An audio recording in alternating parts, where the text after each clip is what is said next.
Hello and welcome to this half-hour webinar on Reliance-based Estoppel. As a barrister practicing from gatehouse chambers in private client and commercial disputes, this is a rare crossover area of interest for me, affecting promises and assurances given both in contracts and in the private and family sphere. So what's it all about? Well, we know that in contract law, one of the key concepts is consideration to make a contract binding. But what happens when you have no consideration, but the person making the promise has led the other person up the garden path with serious consequences in reliance?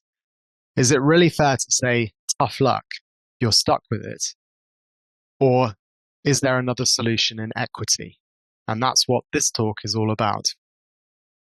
In the course of the next half hour, we'll look at promissory estoppel, proprietary estoppel, and a few of the recent cases in both areas.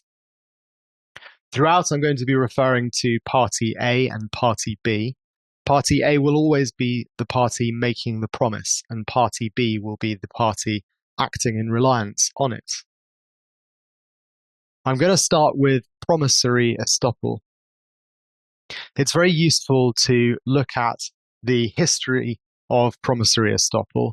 It has a number of shades of application derived from that development.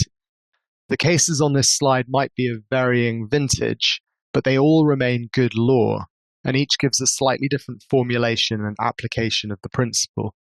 I'm going to take a moment to describe the first two as being good examples of this kind of estoppel. So in the first case of Hughes, a freeholder served a notice on its tenant to make repairs required by the covenants of the lease. The tenant then sought to negotiate a buyout of the lease by the landlord, and the parties entered into negotiations on good faith for a period of several months. Eventually, those negotiations broke down, and the freeholder said, well, now you're out of time for the repair obligations, so we're going to forfeit the lease. Lord Cairns gave the leading judgment in that case and said that although the freeholder hadn't sought to take advantage of or lay a trap or lull into false security the leaseholder, it would nonetheless be inequitable for the freeholder to benefit from the tenant's conduct, having encouraged the tenant to believe that if they were negotiating in good faith, then the freeholder wouldn't take advantage of the repairing covenant. So the general principle to be derived is that where A claims to have acquired a right, like the right to forfeit a lease or terminate a contract, as a result of action or inaction by B, well, if B's conduct was influenced by a belief or encouragement from A that A wouldn't enforce those rights, then the court will step in and prevent A from taking advantage.